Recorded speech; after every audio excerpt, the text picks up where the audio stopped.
buenas tardes. Bienvenidos nuevamente a este en vivo que estamos realizando con candidatos al Congreso de la República que van a representar a nuestra región Junín.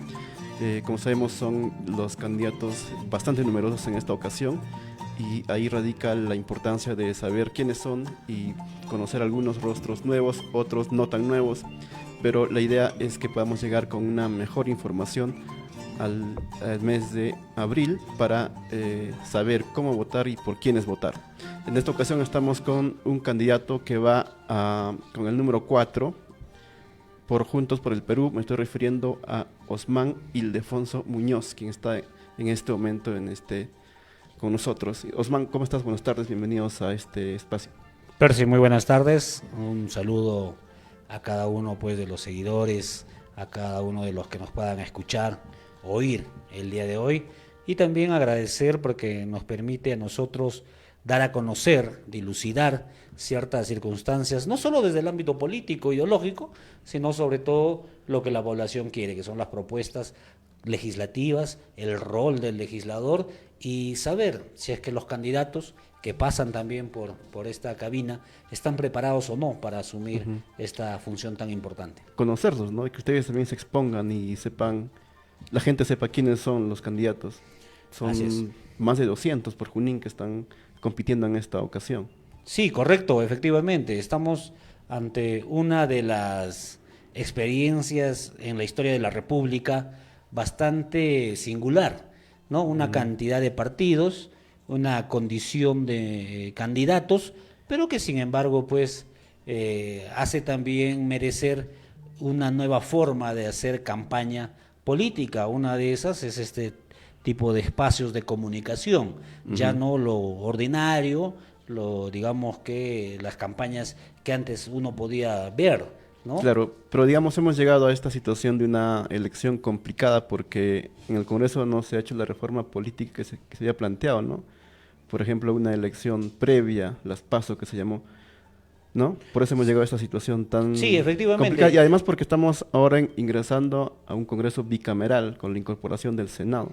Claro, hubo toda una conjunción de situaciones, obviamente, que vienen de las reformas planteadas por el señor Martín Vizcarra en su momento, que han sido sometidas a referéndum. Una de ellas ha sido la reforma de carácter electoral, a fin de que los partidos tengan esa función, que se conviertan en los transmisores de políticas públicas de lo que la ciudadanía podría representar. Sin embargo, también hubo muchos errores. Uno de esos errores es, por ejemplo, también permitir una apertura respecto a las afiliaciones, porque ya no te pedían la cantidad de adherentes, sino te pedían afiliados. En el caso, por ejemplo, de los partidos, ¿por qué han logrado inscribirse de esa manera tan rápida? Es porque la cantidad de afiliados, pues, era una situación de 46.000 afiliados a nivel nacional, que muchos de ellos ni saben que están afiliados, no tienen esa concepción de afiliados, han firmado como adherentes o como invitados, pero que ya no hubo un segundo registro, un segundo paso para identificar que esas personas efectivamente sean los afiliados a una organización política. Y segundo, obviamente también las contrarreformas que ha tenido este Congreso.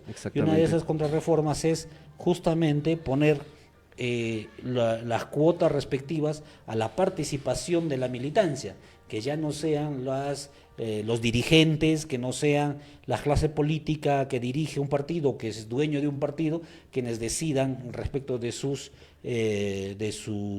candidatos, sino que sea la ciudadanía. Esa es una reforma muy importante, con elecciones primarias previas, que el ciudadano legitime esos partidos y a partir de allí pues puedan tener una participación mucho más activa ya en la competencia electoral. Digamos, entonces, con menos número de partidos hubiéramos llegado a efectivamente, esta etapa, ¿no? Porque era casi imposible que muchos cumplan ese requisito, ¿no? Ya esto se ha exonerado incluso de las elecciones regionales municipales anteriores, pero obviamente que es este mismo Congreso.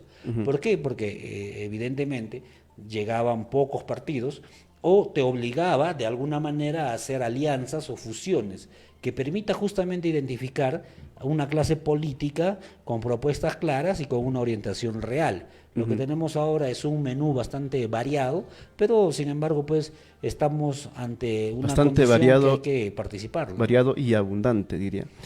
Osman, cuéntanos de ti. Tú no es la primera vez que estás en política, has participado en las elecciones regionales a la municipalidad como candidato a alcalde, ¿verdad?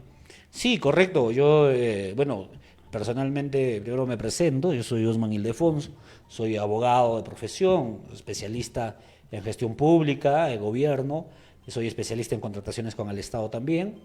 He participado, sí, con el partido Juntos por el Perú, del cual soy dirigente en las elecciones anteriores regionales y municipales. Hemos tenido digamos que, unos tropiezos de carácter legal a nivel de las inscripciones de las demás candidaturas distritales e incluso también de la del gobierno regional, liderada en ese momento por José Coicaposa y bueno, a nivel distrital por muchos líderes. Sin embargo, pues hay unos desajustes legales no permitieron que se inscribieran todos ellos. No completaron, digamos, las listas Así es, no se en completó 2022. casi en un 95%, pero que sin embargo eso no era una justificación, porque cuando un político inicia un objetivo, tiene que terminar este objetivo, tiene que remar contra la corriente, porque evidentemente detrás de uno, cuando uno es político realmente, no solamente se representa a sí mismo. ¿Cuánto de votos lograron finalmente, así con esos números en desventaja en cuanto a las listas? Mira, yo me he presentado solo, con un solo distrito que es Pilcomayo. Hemos tenido 5.000 y tantos votos de manera directa, sin tener región, sin tener consejeros, sin tener el Tambo, Chilca, ni los otros distritos, solo Pilcomayo. Así que por O eso sea, justo los bolsones apetecibles no tenían ustedes presencia de efectivamente, no candidatas. tendríamos. Y por eso yo creo que nosotros consideramos una labor muy buena, porque hemos tenido que la población vote, o esos 5.000 votos que hemos tenido, son votos que directamente confiaron en Osman Ildefonso, no son Un voto votos directo, digamos. directo, no son votos que me haya arrastrado la región, u otro consejero, o nada de eso, ¿no? Y más aún, la confusión también en las cédulas. Muchos de mis amigos o algunos vecinos me decían, pero no existe tu símbolo en la cédula, porque a nivel regional municipal, pues el vecino vota, o bueno, la votación es mucho más vecinal, amical, ¿no? O de propuestas mucho más locales. Y muchos me decían, no existe el símbolo acá en la cédula. La JP. Porque obviamente solamente éramos dentro de todo ese espacio, esa cédula grande, solamente teníamos provincia, ¿no? Pero muchas veces pues la gente busca primero región, no hay consejero, hasta eso, al ser secreto el voto, tiene que estar buscando, entre otros, así que hubiésemos tenido tal vez una votación mayor, más aún si teníamos el Tambo, que ese tiempo estaba acompañándonos el señor Carlos Castinelli, y Chilca con Leonel Malqui, hubiésemos tenido yo creo que una representación mayor, incluso regidores en la provincia de Huancayo. Y ahora, en esta elección nacional, le está pasando prácticamente lo mismo, porque no han logrado inscribir listas en todo el país, ¿no? Casi la mitad solamente tienen bueno, en listas a diputados, a senadores. sí, efectivamente, sin embargo, allí sí ha ocurrido una situación de carácter técnico, informático, que si bien es cierto, no es un pretexto porque tendría que haberse realizado esa inscripción desde el primer día habilitado, pero bueno, ciertas circunstancias de carácter político llevaron a que el último día se ingresen las hojas, hubo un colapso del sistema y no se logró efectivamente ingresar la firma digital del personero, pero sí las hojas de vida. Eso nos ha permitido que en los recursos de apelación en la región Pasco, por ejemplo, de la región Huánuco, nos declare el mismo Jurado Nacional de Elecciones fundado y por tanto ha ordenado al sistema informático aperturar por 5 horas, que son las 5 horas que ha colapsado, para que el personero legal de nuestro partido, el doctor Zafra, pueda ingresar su firma digital y terminar el registro. ¿Por qué? Porque las hojas han sido ingresadas. Igual, el Jurado Electoral Especial de Huancavelica, de la misma forma, entre otros. Incluso el día de ayer, nosotros acá en Junín no había logrado ingresar la lista para el Senado. El jurado ha admitido la apelación, va a ir al Pleno, yo creo que estamos seguros. ¿Por qué? Porque es el mismo hecho de todas las regiones que ha sucedido, van a permitir que pueda ya habilitarse. Entonces, hasta el momento, o hasta ayer, o hasta la última información que tienes, ¿cuántas listas han logrado inscribir, sumando estas, digamos? No, ya estamos más del 75% ya de subsanaciones de carácter informático. Y eso a nosotros nos alienta justamente a no solo a continuar, sino a desplegar ya una situación política de la campaña, porque evidentemente lo primero es lo legal, ya nos pasó factura, lo segundo es un tema técnico, informático, que hay que tener bastante cuidado, y lo tercero ya es dedicarse al tema político, ¿no? Programático. A veces podemos iniciar antes, como Carlos Álvarez, por ejemplo, que inició antes pero no registro una sentencia, más allá de si soy inocente o culpable, es una obligación la de registrar cualquier sentencia judicial, y obviamente que eso le podría costar, por ejemplo, caro a su candidatura. Claro, pero ya está claro de que no estaba en la obligación de registrarlo, ¿no? De acuerdo a las últimas informaciones, porque no fue una sentencia efectiva o algo así, no entiendo muy bien el tema, pero no lo va a afectar al parecer. Claro, esperemos la interpretación que tenga el Jurado Nacional de Elecciones. Sin embargo, obviamente, al punto que voy es que a nivel de los partidos, nosotros estamos en esa misma razón. Queremos terminar bien y sanear bien el tema legal e informático para arrancar sin ninguna dificultad una condición política, para plantear las razones por las cuales Juntos por el Perú pretende ser gobierno el 2026 y pretende también que la ciudadanía peruana confíe en una Cámara de Senadores y Diputados. Osman, tú tienes una experiencia laboral básicamente de abogado y en el sector público, no con municipalidades. Correcto, yo soy asesor de municipalidades, he comenzado como ejecutor coactivo de la Municipalidad Provincial de Ayacaja, he sido gerente de asesoría legal, he sido gerente de administración, he sido gerente municipal, así que, y bueno, he sido consultor también en el tema de contrataciones con el Estado, y ahora me dedico a ser asesor pues en ese ámbito municipal, sobre todo, y esa ha sido la carrera por el cual, o la disciplina por el cual se ha desplegado mi carrera. Estaba revisando tu hoja de vida y dice en la Municipalidad de Huachocolpa, Huancavelica me imagino, bueno, Sí. hay dos Huachocolpas, está en Tallecaja y en mismo Huancavelica, y señalas localizador. ¿En qué consiste un trabajo de localizador en una municipalidad? No, es el tipo de contrato, ¿no? Ah. En el sector público, pues, existe el contrato laboral, de relación laboral, que es el 728-276 o CAS, y lo otro es contratos de tercero, que son locación de servicios, ¿no? Locador de servicios. Locador. Ok, yo estaba Así es, confundiendo, como que dice localizador. No, Que- yo soy locador de servicios, pero con la denominación clara de asesor del despacho de alcaldía. Una de tus recientes declaraciones dice, Junín requiere de congresistas que no, como dice acá, que se compren el pleito, ¿no? Y se hagan reformas para Junín en el Agro. ¿A qué reformas te refieres? Mira, hay dos ámbitos. Justo el día de hoy estábamos planteando una situación clara. Primero un recuento, ¿no? Inmediato. Con los congresistas que hemos tenido, no solamente este último periodo, también el anterior, y con las autocríticas que corresponda, ¿no? El señor Edgar Raimundo proviene, ha sido elegido por Juntos por el Perú, y muchos me dicen eso, ¿no? Mira, hermano, tú vienes con Juntos por el Perú, nos dices que votemos, pero tu congresista, ¿qué ley realmente ha hecho a favor de la ciudadanía, más allá de otras leyes de carácter declarativo? Pero no solo Raimundo, sino también los otros congresistas. A propósito de Raimundo, se hizo más conocido con su propuesta de la ley de creación de la Universidad de Jauja en terrenos de la Universidad del Centro, ¿no? Así Fue una es. polémica bien complicada en ese momento. No, así es, y además que los congresistas están desdibujando o están desnaturalizando la condición de ser legislador, ¿no? O sea, son situaciones que evidentemente, pues, el Congreso, para ir a la pregunta puntual de propuestas, pero quisiera no dejar pasar esto, ¿no?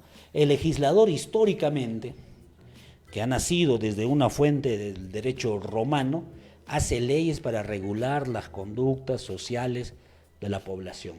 Así nació la idea del legislador, perdón, desde la Revolución Francesa. Entonces, y a partir de allí mejorar sus condiciones de vida.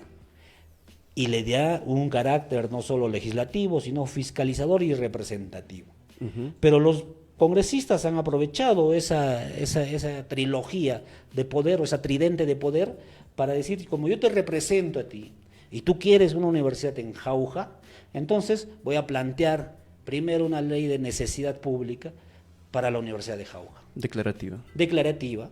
Después voy a plantear la ley, vamos a hacer, me baño de popularidad, ¿no? Pero sin embargo no tiene una orientación clara, técnica, real, educativa, de mejora de procesos de educación superior por una creación de la universidad, no solo de Jauja, ¿no? Un saludo para y José ahí voy, Manuel y Cojín. a eso mismo, digamos, esa misma crítica se mantiene a las 21 universidades que ha creado este Congreso.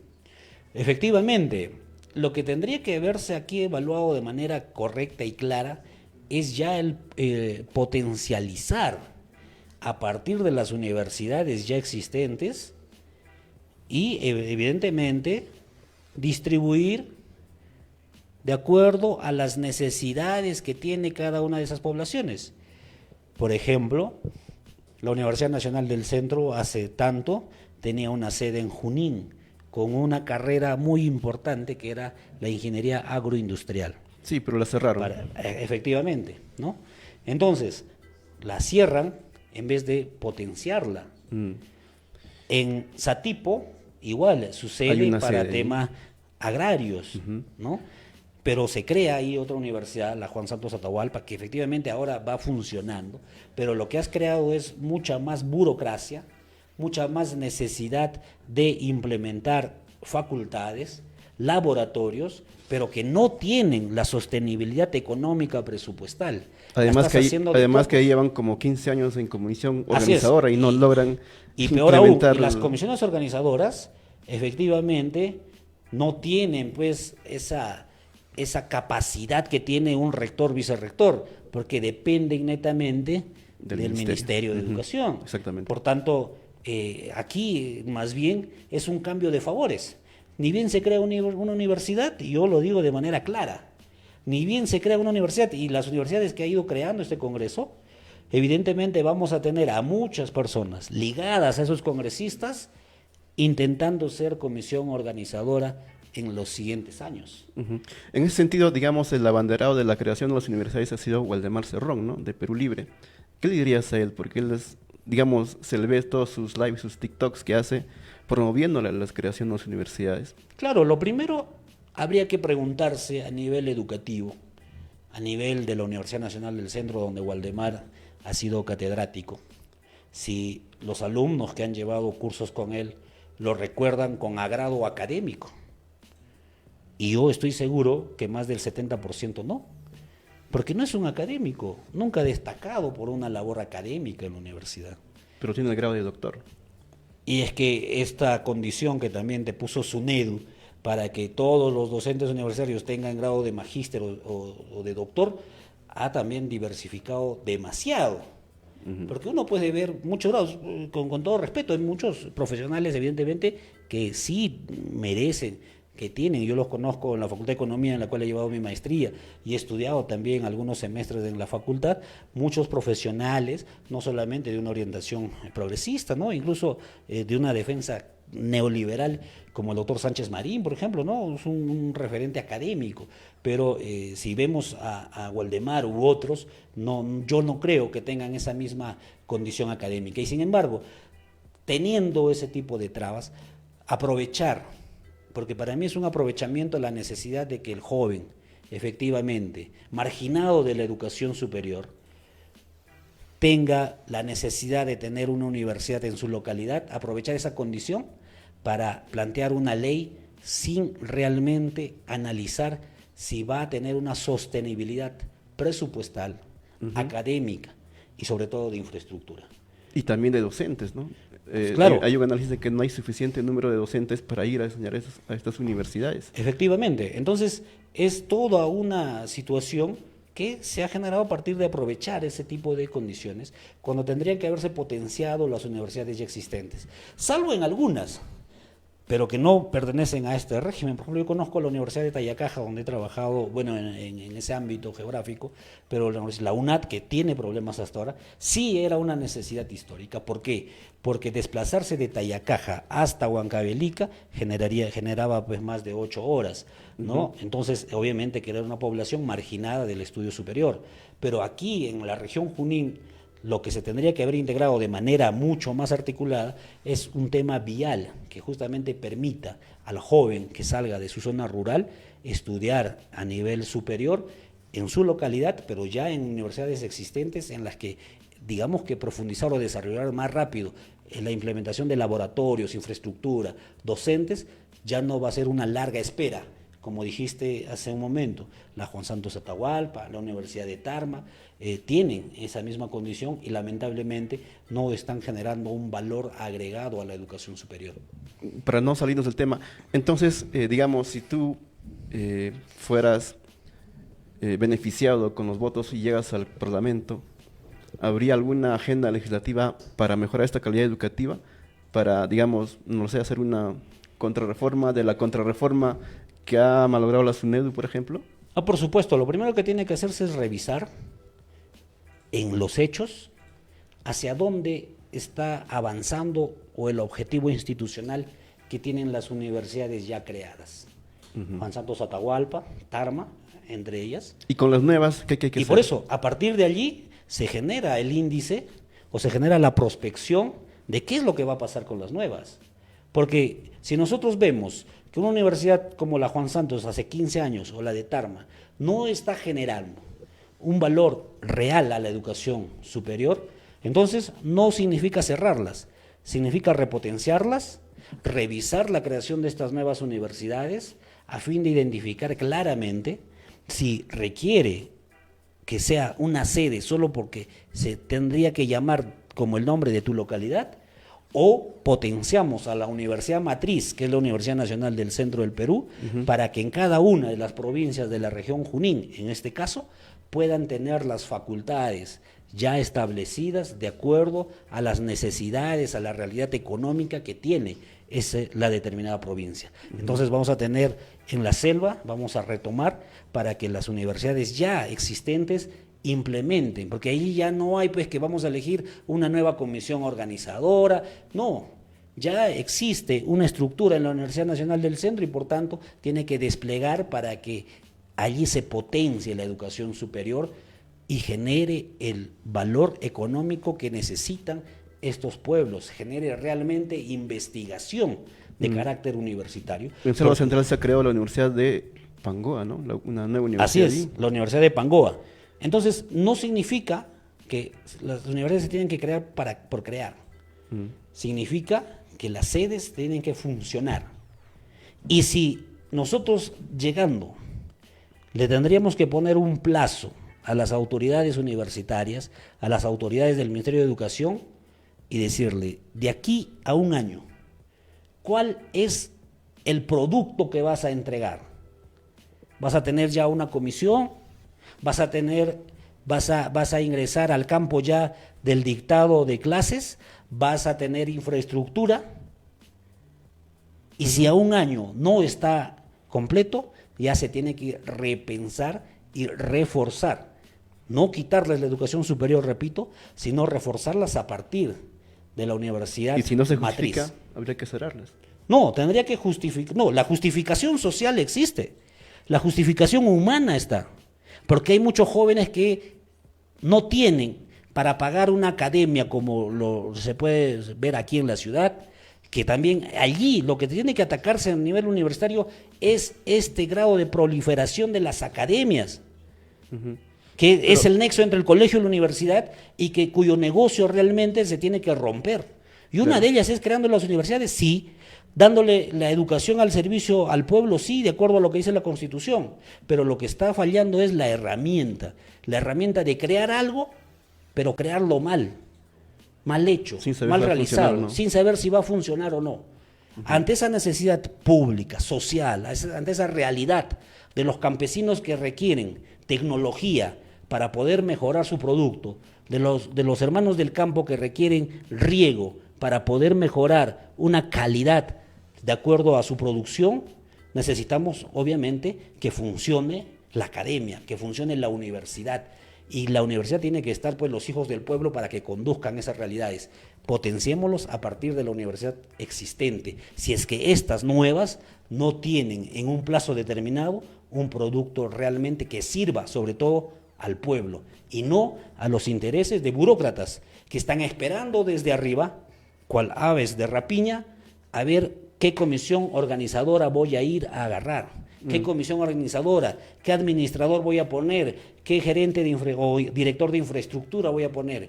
Es decir, queremos llenar de burocracia antes de servir al pueblo generando tecnología, realmente conocimiento científico de verdad. Para cerrar ese tema de las universidades, la SUNEDU, digamos, ha dejado de ser tan exigente para pedir los criterios de calidad, porque hay una ley del Congreso, de este Congreso, que le ha devuelto, digamos, a los rectores esa capacidad, ¿no?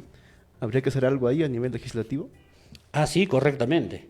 ¿Cuál sería la Dos cosas. iniciativa? Uno, SUNEDU no podría depender netamente del ministerio o ser un ancla o ser un apéndice.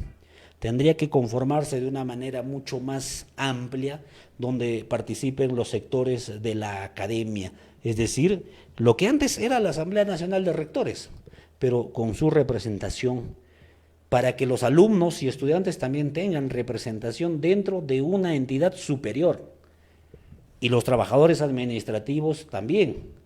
Entonces allí recuperamos la autonomía universitaria que ha sido lograda con luchas. Yo he sido dirigente estudiantil y por tanto la autonomía universitaria tiene que devolverse.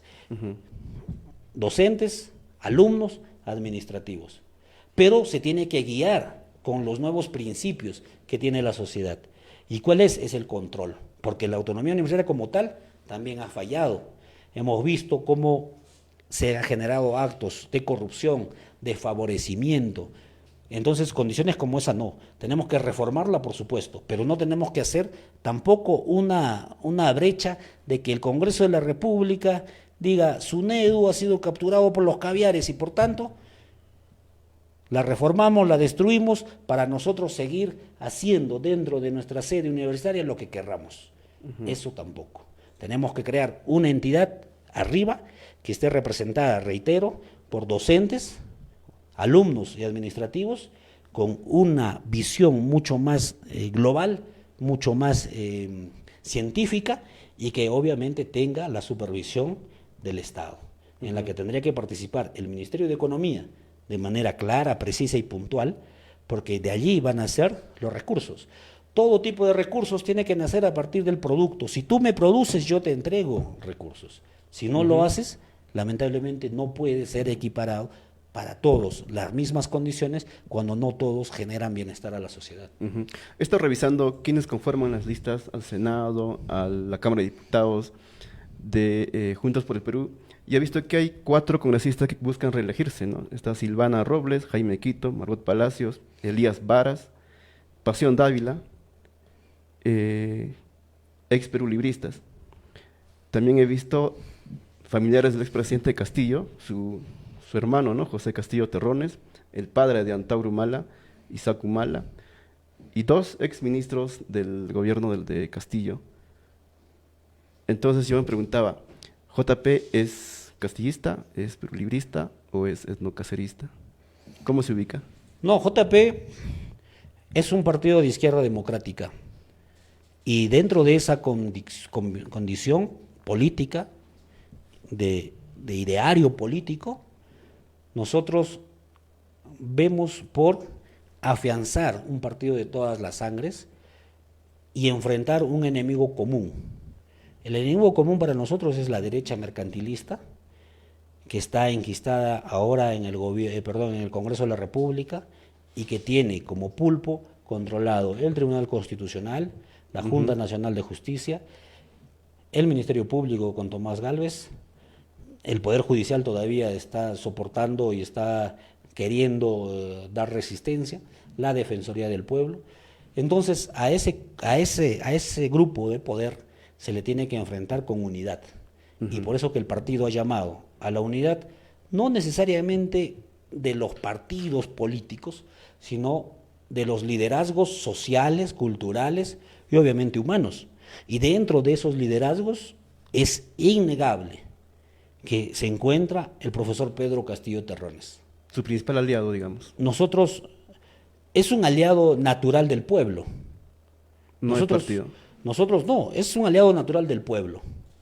Y si nosotros salimos a las calles, preguntamos al comerciante, al chofer de combi, al cobrador, vamos a identificar claramente, en su gran mayoría, que piensa que Castillo ha sido traicionado por Vladimir Cerrón y ha sido también acorralado por la derecha. Claro que no lo dicen en esos términos. Dicen, el profesor Castillo han aprovechado de él, y segundo, que lo han metido preso injustamente. Eso es lo que la población en su gran mayoría manifiesta, y por eso es que nosotros creemos que es un aliado del pueblo para recuperar el poder popular el 2026. Igual forma, Antauro Humala, compartimos con los hermanos antauristas una visión respecto de nueva constitución, de recuperar las riquezas del Perú para los peruanos, y tercero, hemos visto también cómo su partido Antauro ha sido defenestrado de manera inconstitucional, ilegal, por unas frases que pudo haber dado el mayor Antauro Humala. No puede ser descalificado pues toda la organización. En todo caso, yo reitero y escribí una columna al respecto, López Aliaga pidió la muerte de Pedro Castillo. López Aliaga pidió la muerte incluso de Vladimir Cerrón. También de periodistas como Gorriti, ¿no? Y dijo, claro, dijo muerte a Cerrón, muerte a Gorriti. Sin embargo, al señor no le pasa nada. Abiertamente teniendo la función de alcalde de la Municipalidad Metropolitana de Lima, ya estaba haciendo campaña a nivel nacional. Pero a él no le pasa nada. El Jurado Electoral Especial de Lima ni el Jurado Nacional de Elecciones no le han aperturado ningún proceso por unas situaciones de inconducta, de neutralidad política. Y allí vemos justamente que hay una clase política legal tomada por estos espacios. Bien, me respondiste por lo de castellista, por lo de etnocacerista. ¿Por qué llevan a ex perulibristas también? Los ex compañeros, compañeros también de Perú Libre que han estado pues en la lista del profesor Castillo. En su momento han ingresado como cuota dentro de Perú Libre del profesor Castillo. Silvana Robles, no sé caso. Salvo que Silvana Robles, pues, que ha sido ministra del profesor Castillo. Margot Palacios tampoco. Ministra de Cultura ha sido Silvana Robles, y por tanto yo creo que allí ha recogido una situación de identificar el liderazgo de Castillo frente al liderazgo de Cerrón. Y obviamente ella ha renunciado a la bancada de Perú Libre, identificándose claramente con el profesor Pedro Castillo. Al ser ministra de Cultura, cada una de las personas tiene la independencia de identificar sus posiciones y también de ver. Y ella habrá dicho, pues, acá Cerrón no es mi líder es Pedro Castillo, por las razones que ya expuso. Igual Margot Palacios, pero más allá de todas esas concepciones, vamos a ver si el pueblo ratifica o no en ellos la confianza. Yo creo que igual, por ejemplo, mi paisano de Cerro de Pasco tiene ciertas situaciones que está yendo ahora con la Cámara de Senadores, ¿no? Por Juntos por el Perú, ha entrado con Perú Libre, ¿no? Tiene ciertas circunstancias, oposiciones del magisterio, pero sin embargo, pues vamos a ver si el pueblo respalda o no respalda estas situaciones, si creen en ellos, realmente que han estado siempre con el profesor Castillo, han defendido las leyes que tendrían que haberlas realizado a favor del pueblo, o se han coludido con la derecha parlamentaria a razón de votar a favor de leyes que no favorecían en nada a la población y que más bien generaban desmedro. Ya que ustedes incorporan algunas ideas de dirigentes del etnocacerismo, también hacen suya la prédica de muerte a los expresidentes corruptos, por ejemplo. No, ese es un planteamiento obviamente del mayor Antauro Humala, pero que incluso la recoge de la Constitución de 1979 y las anteriores, ¿no? Hay un tradicionalismo constitucional. Yo escuchaba el día de ayer a Hildebrand justamente pues identificar la Constitución de Bolívar, en la que se establecía la pena de muerte y era una tradición, por así decirla, republicana a nivel constitucional. Nosotros creemos sí en las leyes severas a favor o en contra de quienes perpetúen el erario público, de quienes perpetren y más aún teniendo la condición mayor que es ser presidente de la República. Y ahora, si uno hace la interpretación que hizo Antauro, evidentemente el mayor Antauro manifiesta que al ser tú el primer ciudadano, es decir, al ser elegido presidente, cometer actos de corrupción es traicionar la voluntad de quienes te han elegido. Es una cuestión de interpretación. Eso también alcanzaría al profesor Castillo, ¿no? Porque fue acusado de actos de corrupción durante su gobierno. Pero está siendo investigado y ahí hay que quede clara, ¿no? Se le investiga por lo del 7 de diciembre, claro, pero no por los actos de corrupción. No, se está investigando el puente Tarata, por ejemplo, donde Sara Goray, colaboradora eficaz, hasta ahora no ha revelado nada. Han pasado más de 3 años, Percy, en la que un colaborador eficaz que se supone que tiene la información. Un colaborador eficaz no es pues alguien que le va a investigar, no, un colaborador eficaz es alguien que ha visto, que ha grabado, que le han depositado en su cuenta, etcétera. Tiene la forma de corroborar lo que dice. Así es, pero son 3 años que no ha corroborado nada Sara Goday. Entonces, ¿de qué estamos hablando? Estamos hablando de una componenda para desestabilizar el gobierno del profesor Y de Castillo. su secretario, que le hallaron miles de dólares en el baño del secretario. El profesor Pacheco tendrá que responder respecto a esa situación. Son $10,000 o 5,000, él tiene que responder y él está libre ahora. Está libre ahora. Entonces, aquí ha existido un acorralamiento, es decir, yo voy contra los principales funcionarios, porque en ese caso, pues, hay que recordar claramente y que la población sepa y los jóvenes sepan, en el gobierno de Alan García, ¿no?, que dijo en este caso de los petroaudios. No son mis ratas, algo así. Claro, dijeron, Alan García sabía del tema. Y sin embargo, Alan García nunca respondió por los petroaudios. Ningún fiscal de la nación le aperturó investigación sobre los petroaudios. Nadie pidió censura ni vacancia por los petroaudios. Pero que hay un gabinete. Entonces, es responsabilidad política. Pero eso no quiere decir que te van a achacar por conductas, evidentemente, que no tienen, pues, que están fuera de la ley. Y en el caso del profesor Castillo, hicieron esto ¿para qué? Justamente para acorralarlo, para arrinconarlo, porque no lo querían en el gobierno. Entonces, eso hay que ser claros. Han pasado más de 3 años que estos supuestos colaboradores eficaces no han entregado prueba alguna respecto del puente Tarata. Sara Goday está libre, Pacheco está libre, entonces el único que está pagando cárcel, no por eso, está pagando cárcel por el tema del 7 de diciembre es el profesor Castillo, y obviamente las intenciones eran claras, no dejarle participar en las elecciones del 2026. ¿Fue golpe de Estado lo que hizo el profesor Castillo el 7 de diciembre?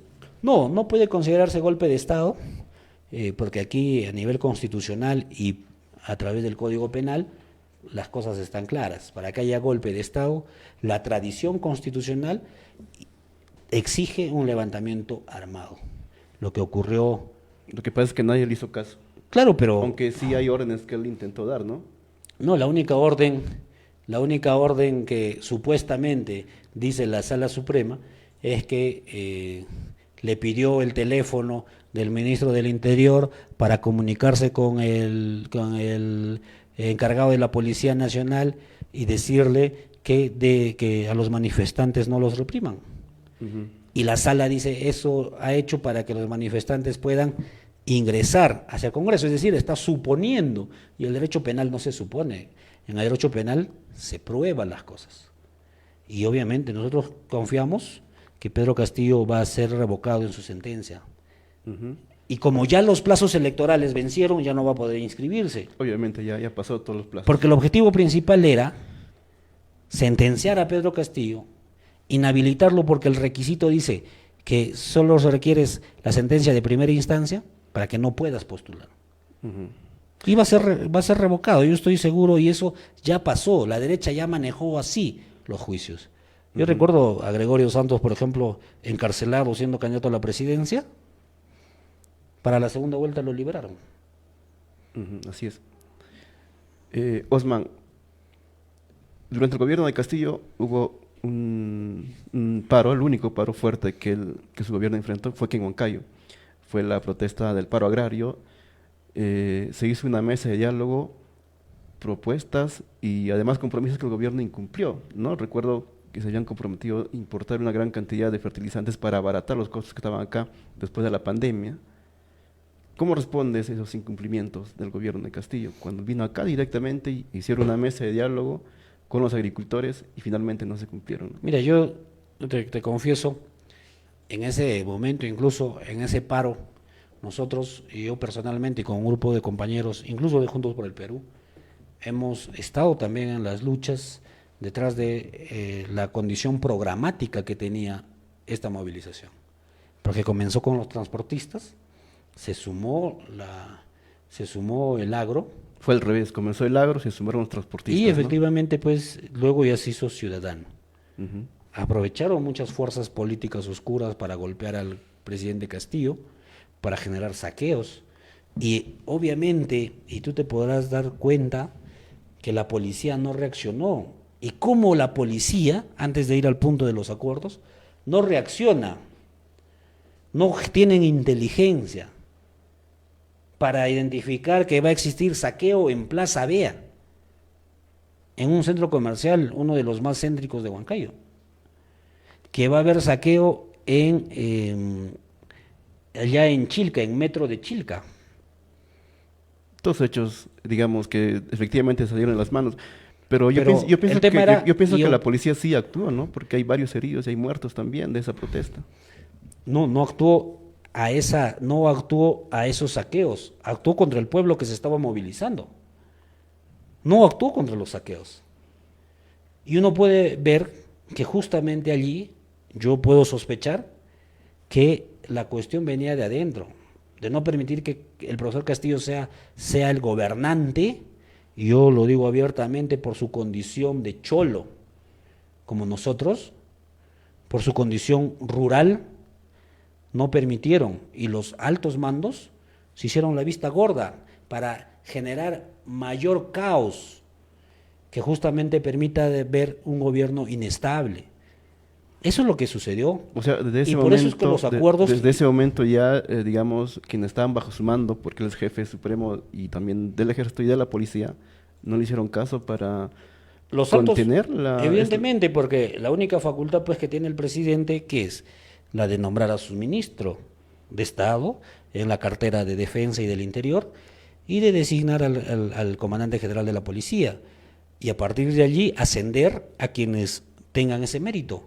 Pero no crearon acaso la fábula para bajarse esos ascensos policiales de que había una coima detrás de eso, investigación que no tiene frutos, que impidió que justamente el profesor Castillo se rodee como cualquier autoridad de personas de las cuales él pueda confiar. Es evidente que existía ya una trama, tanto a nivel policial y a nivel de las fuerzas militares. Yo sospecho claramente, aquí en Huancayo, taparse con una venda una condición muy, muy fuerte, merece todo tipo de sospechas. Y allí va también la situación respecto de por qué algunos acuerdos no se cumplieron. Y lo dijo Castillo en la audiencia en su juicio oral.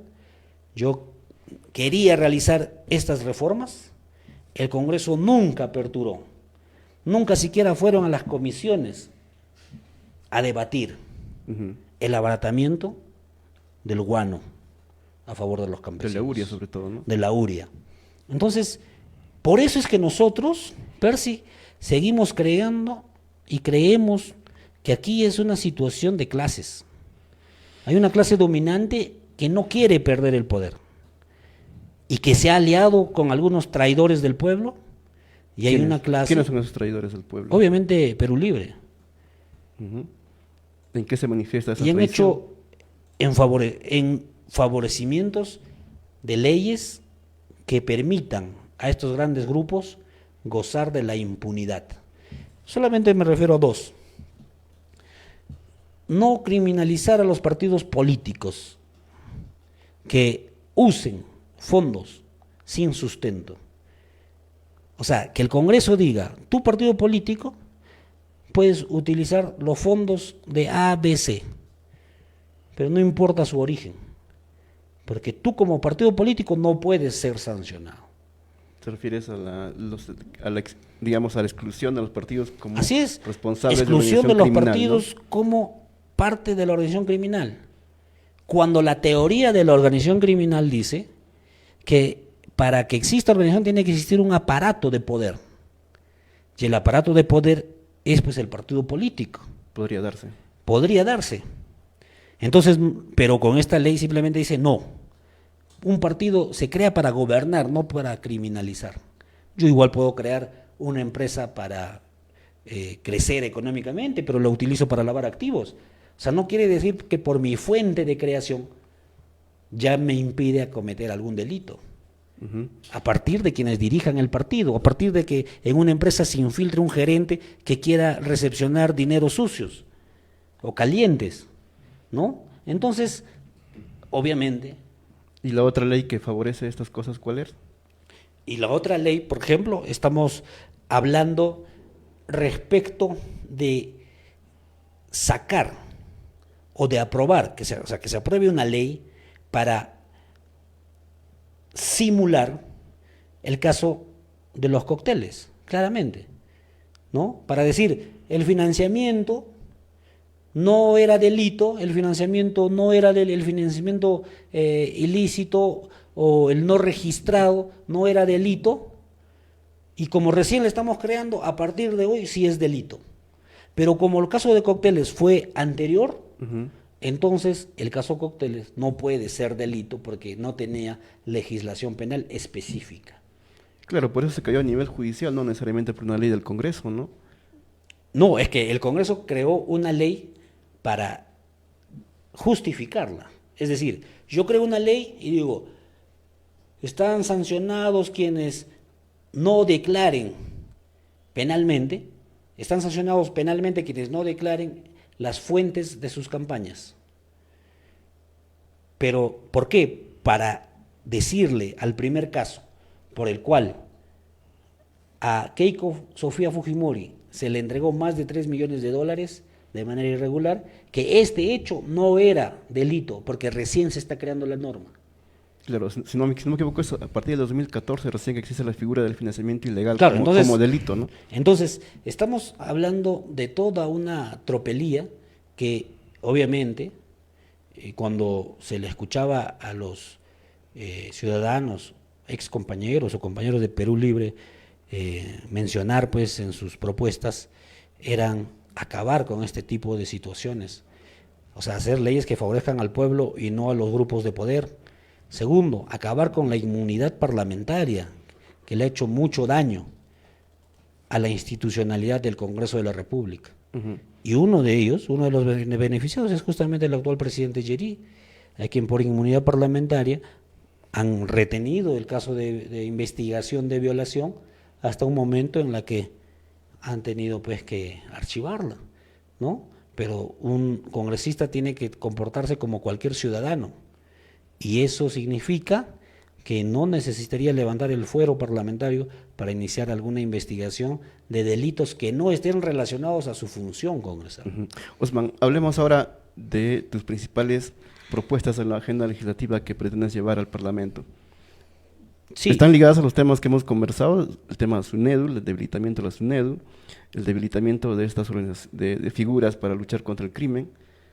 Sí, mira, nosotros tenemos como bandera algo realmente concreto, ¿no?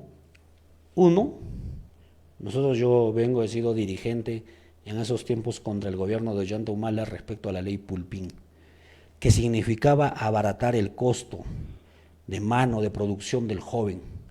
Y allí hemos hecho política con muchos hermanos, compañeros, que ahora también están en otras tiendas políticas. Nosotros necesitamos asegurar una ley general del trabajo. Una ley general, ley, digamos, habría que reformar la actual. Efectivamente, pero una ley general del trabajo que identifique los sectores productivos para darle calidad al trabajador. Lo que tenemos ahora son distintas leyes, desde la 728, que es la ley de productividad, pero que en el sector privado se ha convertido solamente en beneficios de algunos, y a partir de allí se ha ido abaratando condiciones para que, y sobre todo para que el joven que recién sale al mercado pueda pues sentirse realmente con la necesidad de empleo y por tanto aceptar cualquier cosa, aceptar, y hay que verlo aquí en la realidad. Si nosotros vamos, y existe SUNAFIL, pero no está actuando de manera activa, real, objetiva, y el parlamentario a partir de la Ley General del Trabajo tiene que crear también su órgano fiscalizador, pero que no se llene de burocracia, sino que justamente actúe a partir de la sociedad civil. Si uno va aquí a Ferrocarril con Huánuco o con Tarapacá, hay muchas avícolas ahorita funcionando, donde muchos jóvenes trabajan 12 horas sacrificando a los pollos que se va a vender en el mercado el siguiente día. y reciben 40 soles. Se le entrega en la mano 40 soles, más un plato de comida en la noche, en la cena. Pero digamos, esa tarea De de 6 de la tarde fiscalización a 6 no, de la no es noche. parte más bien un trabajo del Ejecutivo a través de SUNAFIL u otros organismos, No, es no que necesariamente un trabajo del Congreso. no, es que el Congreso tiene que crear pues el mecanismo legal, legislativo, justamente para obligar. Pero si nosotros no tenemos ordenado nuestra condición de relaciones laborales, entonces obviamente la fiscalización de estas va a ser deficiente. Nosotros somos el único país que tiene ley del servicio civil, 728, 276, CAS. Existe leyes especiales en el sector productivo, en el sector agrario, entre otros, y no está unificado Ya, en una ley general del si trabajo. si te entiendo bien, tu propuesta es unificar estas diversidades de formas de trabajo que existen en en un solo régimen laboral. Unificarlas en un solo régimen laboral, pero independizarlas de acuerdo a su actividad. Ujú, Y cada una de estas con los beneficios que realmente un trabajador merece. ujú, ¿Cuáles son? Las vacaciones, cuáles son el descanso, cuáles son el pago de licencias de salud, que se ha convertido en toda una condición y una situación bastante rara, porque en el país donde supuestamente todos se aseguran, ¿no? Uno después de ser atendido, etcétera, va donde su empleador y lamentablemente tiene que esperar que el salud devuelva el dinero a las arcas de esa empresa para que recién puedan depositarte alguna situación de carácter de salud. Nosotros vamos a luchar porque el joven, cuando salga de su universidad, de su instituto o de su carrera técnica o manufacturera, pueda tener empleo de calidad, con la remuneración que merece y de acuerdo a lo que el mercado exige. ujú. Y para ello tendríamos que generar de manera inmediata una situación de meritocracia. Sin embargo, hay un gran problema ahí, ¿no? Digamos que esa reforma la consigues o consiguen en el Congreso, beneficiaría al poquito número que está en la formalidad y los informales simplemente ni siquiera se Claro. enterarían de qué ha pasado eso. Es que es una cadena que se tiene que unificar.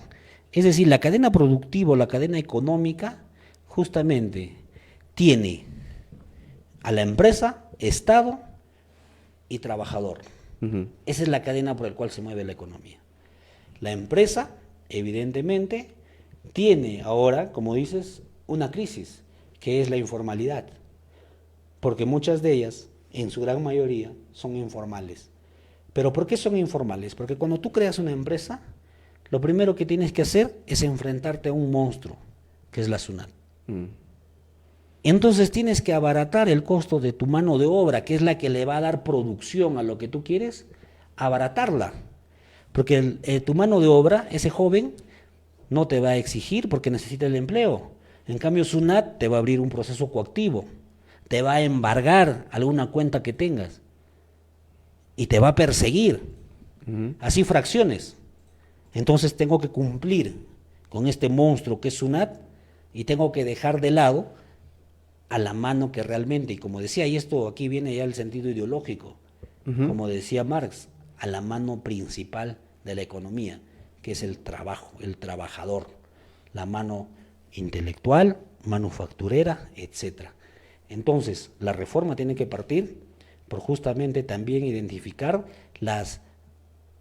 por diferenciar a las empresas que realmente están en proceso de iniciación, están iniciándose, están en un proceso intermedio o son grandes empresas. Ujú. Y si uno analiza, las grandes empresas son más bien las que desvían y no quieren pagar sus impuestos. Y llegan hasta el Tribunal Constitucional como Telefónica del Perú Ujú. para decir yo no voy a pagar respecto a las antenas o a la utilización del aire. Ujú. Porque a mí tú Osman, me has dado la concesión de la tierra o del suelo. claro. Osman, vamos redondeando esta conversación. Habíamos comenzado con las reformas en el sector agrario. ¿La puedes resumir, por favor, para no dejar de lado este tema con el cual habíamos comenzado? El sector agrario tiene que estar ligado a la economía de producción y aquí en Junín una economía de producción es la minería. Ujú. Y parte de sus impuestos, no del impuesto a la renta, ni de las sobreganancias, mejor dicho, no del canon minero, sino de las sobreganancias mineras, tiene que estar destinado a financiar el banco agrario. Un banco agrario que le dé a los productores agrícolas préstamos a un interés bajísimo, pero con condiciones de mejora de semilla, de producción, de arado, ya no evidentemente de modificar los instrumentos de producción. Apuntas entonces a la idea de aplicar impuestos a las sobreganancias de las empresas mineras. Por supuesto, ahorita el cobre, por ejemplo, ha subido Sí. en una consideración más del 25%. Pero ese mineral, efectivamente, se respeta la concesión, para que no nos digan rojos, zurdos, resentidos. Se respeta la concesión, pero hay una sobreganancia.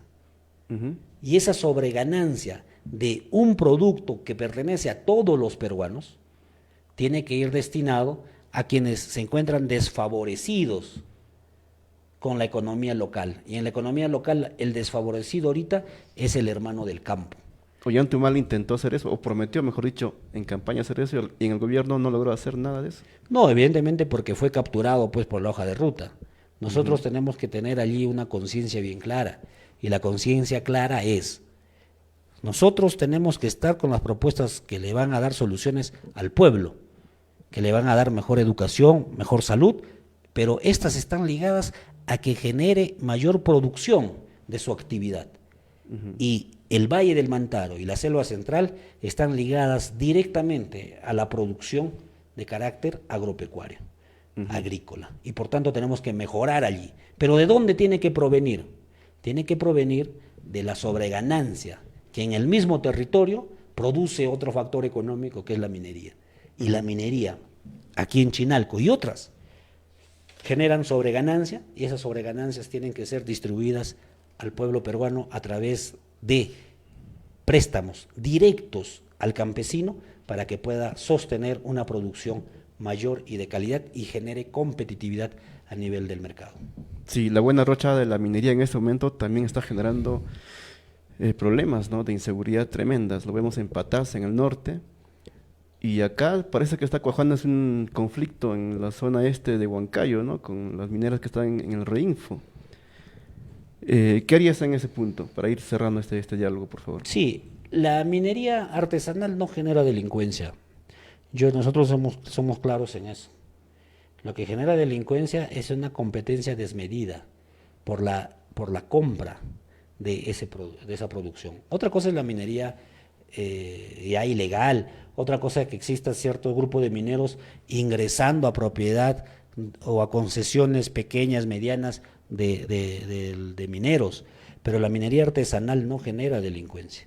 Y para nosotros está claro, y por eso defendemos una aprobación y una ampliación del Reinfo, pero tiene que estar vigilada esto con el factor esencial que es la seguridad ciudadana a través de la Policía Nacional, identificándose claramente quiénes son los actores de esta concesión, a nombre de quién está y quiénes son los que trabajan allí. Y simplemente a quienes no están en ese espacio geográfico retirarlos. Resulta aplicable, objetivo, más bien este tipo de situaciones. El Reinfo para mí es saludable porque genera dos cosas. Uno, seguir la actividad económica mediana a favor de los mineros que justamente no tienen la tecnología que puedan tener la gran minería. Justamente que no exista la tecnología de la gran minería que hablas, puede generar contaminación, ¿no? Puede generar falta de control de sus operaciones y dañar el ambiente, por ejemplo. No están obligados, por ejemplo, a hacer estudios de impacto ambiental.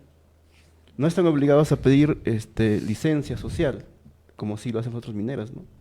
No, claro, evidentemente, ¿por qué? Y a eso yo te decía hace un momento. Hay que identificar en esa cadena de producción quién es el grande, el mediano y el pequeño. Y al pequeño y al mediano tú no puedes exigirle situaciones que en otros casos te va a generar gastos de producción mayor. Y en este caso es temporal, hasta generar el equilibrio adecuado. Pero una simple declaración jurada que les piden, por ejemplo, para en el tema del cuidado ambiental no garantiza de que efectivamente cuiden el ambiente, ¿no? No, claro, El papel pero aguanta todo. claro, porque ahí ya viene pues justamente la labor, dos cosas, la labor del Ministerio del Ambiente de fiscalizar, porque si yo te doy mi declaración jurada es porque yo estoy prometiendo y diciéndote, yo no voy a contaminar, señor. Y a raíz de eso, si yo contamino, usted me quita este derecho. No Y dicen, por que, tanto, no dicen que la OIFA no tiene y competencia la, tampoco y la para... declaración jurada también, ¿para qué sirve? Para identificar responsabilidades de carácter penal. Ujú. O sea, no significa cerrar por cerrar, porque detrás de estas mineras existen familias, Evidentemente. existe empleo y existe una cadena. No significa cerrar por cerrarlas, significa darle las posibilidades de adaptarse dentro de una condición, pero también significa supervisarlas de manera adecuada, fuerte, de una manera estricta, Ujú. y que justamente realicen lo que ellos van comprometiéndose en cada uno de sus documentos. Osman, hay una campaña, esta pregunta no quiero dejar pasarla, hay una campaña que dice, por estos no, y ahí está el logo de JP. O sea, hay una campaña ciudadana para no votar por quienes ya están en el Congreso actual. Desgraciadamente JP está en el Congreso actual, ¿no? Hay una campaña efectivamente donde está JP y hay otras donde puedes ver que no está el símbolo de JP. Eso más bien a nosotros nos da aliento porque la población va identificando y va diferenciando.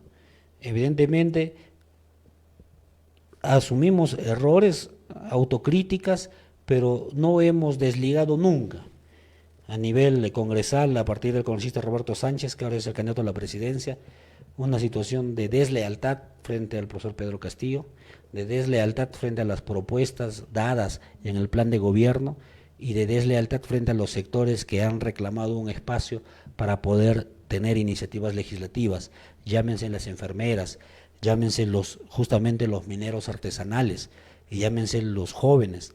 Hemos dado las iniciativas que correspondan y por tanto yo creo que al devenir de la campaña vamos a tener mayores índices de aprobación en las encuestas. Ya al Senado, nosotros en esta encuesta de Datum, que no se analiza de manera parcial o de manera clara, solamente los datos generales, pero a nivel del Senado o a nivel centro, nosotros estamos en el cuarto lugar, detrás de Fuerza Popular, a nivel centro. Entonces, eso hace ver pues que Sin tener existe, candidato, digamos. y Legalmente eso inscrito. aún sin tener candidato legalmente inscrito. Entonces, por eso es que nos espera grandes tareas. Nos espera la tarea de terminar el tema legal y después ir hacia una consideración política que nos permita justamente debatir estos temas. ¿Cuáles son las principales reformas que necesita el país a nivel del agro, educación, a nivel de salud? El país tiene un ambaje de problemas que hay que solucionarlos, Sin duda. obviamente entre todos los peruanos, pero sobre todo ante ello siempre con el respeto que merecen cada uno. Nosotros no hemos venido, nosotros somos de la izquierda democrática del Perú, Juntos por el Perú.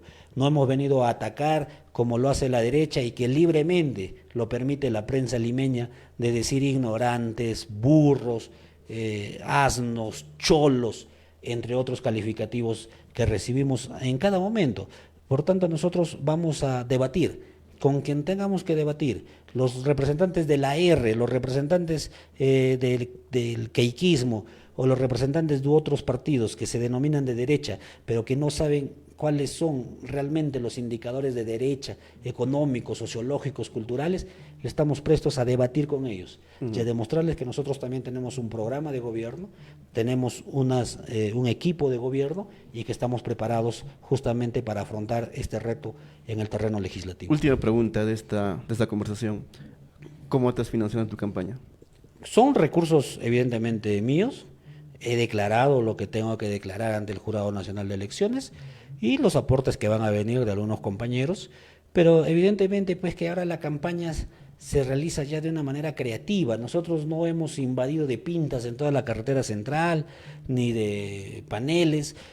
Lo que estamos haciendo es utilizar justamente los medios informáticos que la juventud en cada momento ve, y no solo la juventud, ahora también los padres de familia, etcétera, puedan ver y a partir de aquí identificar nuestras propuestas, nuestra hoja de vida, que somos personas intachables y que sobre todo estamos preparados para cumplir el rol de legislador, que es lo más importante, para llevar tus propuestas a la Cámara de Diputados y debatir con hidalguía, con oratoria y sobre todo con precisión clara sobre el bienestar social del país. Muy bien, muchas gracias Osman por venir. Tienes aquí la cámara, puedes dirigirte a los potenciales electores, ¿por qué deben elegir o votar por ti?